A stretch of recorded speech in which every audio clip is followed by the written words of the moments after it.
Hi guys, today I'm just going to go through uh, the basic security settings in a developer org that we have. So right now we are on the developer org homepage. So let's just go through the security settings here. So there are various aspects that are covered in the security area, like the delegated administration. It basically means assigning some assistance to a Salesforce admin when he in his absence or when he's off duty.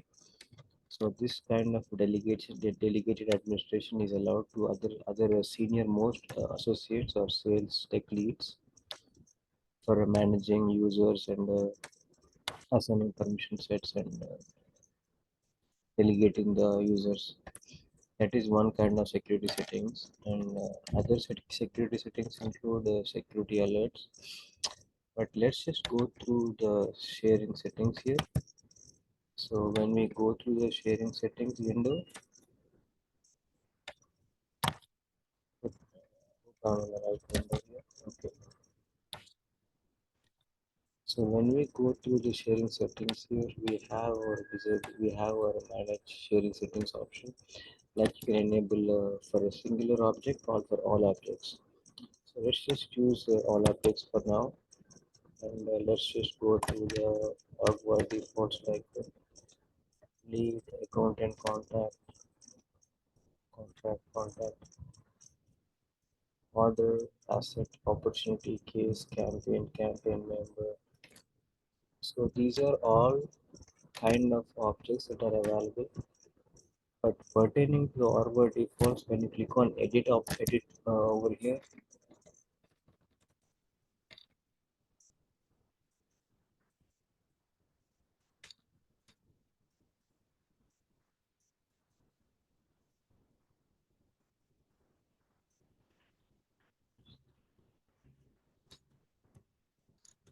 takes you to the lead, which has public read, write, and transfer.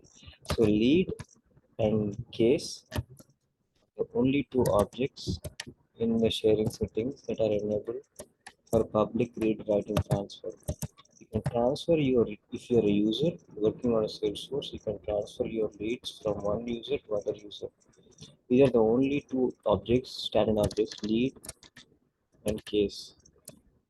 Up to standard objects that are only available for transfer, public read and write. You can see private, that is only available for users below the role hierarchy. Public read only, public read write transfer. Whereas campaign, you can see its full access because campaign is basically look for a seminar, look for as a webinar or an email campaign where an email is sent to multiple users across the company. So that has full act because an email can be seen by any user, right? So that's why it has a public access. However, user is only private and default external access also is private. So that's how your objects work. Apart from this, if you go down to these are all the custom objects that we have, and there are other settings like standard report visibility, manual user record sharing. You can enable this to just enable a user record. So if there is a user,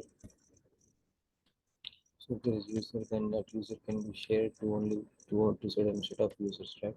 If enabled, users can share their own user record. So this user record can be shared to another user. So these are some of the settings. However,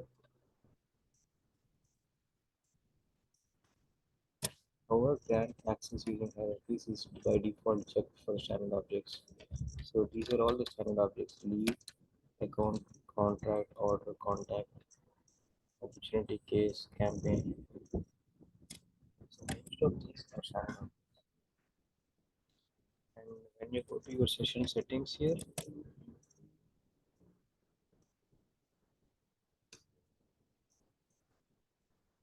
when you go to your session settings, you have your link expire. Suppose a new user has entered into developer or the company, and that new user needs to be sent an email to activate his username and password, and a link has to be sent to him activate the username and password. So at this point of time, that link expires in 180 days. One day you can view those options as an admin or a delegated admin. You can enable these options to that user, and you can also use some session security levels, like you can enable multi-factor authentication. You can use your mobile phone. You can enable him to use his mobile phone, to use his laptop, or to use like a third-party app to authorize the device so that he can use through his laptop. Uh, so these are another miscellaneous settings, pertinent session settings. So there is identity verification in under session settings aspect. So you can enable it by checkbox. Let users verify their identity with a physical security key with the authorization. Let users authenticate with certificate. This is an option that is rarely used in identity verification. However, there is check the revocation status of certificates. This is the most commonly used checkbox. Let users verify their identity with the built-in authenticator such as Touch ID or Windows 10. So this is usually used for Apple devices like iPhone, iPad, and require multi-factor authentication can also be checked for your logins out of Salesforce. Like if an user is trying to access Salesforce from an external URL, then this can be used for multi-factor authentication. So it requires only verification for email address change. So this is also can be used for security.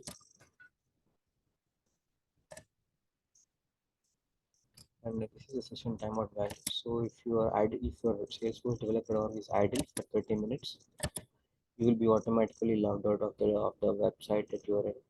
Or if you do select 2 hours, then your computer will be active and your developer org will be assuming that you are working still, even though you are not performing any action on the developer org. After 2 hours, to be automatically logged out. So these are the checkboxes that are available. Force logout on session timeout. If you select 24 hours, you can select 12 hours, you can select 8 hours. So whenever you disable your session timeout one will pop up, you can select these options for enabling it and so on. You can also enable session settings here.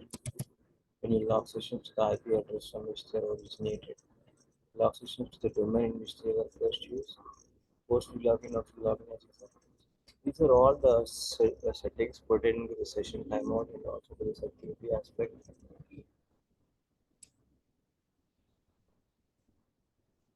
So those are certain settings that are available for security aspect of the developer org.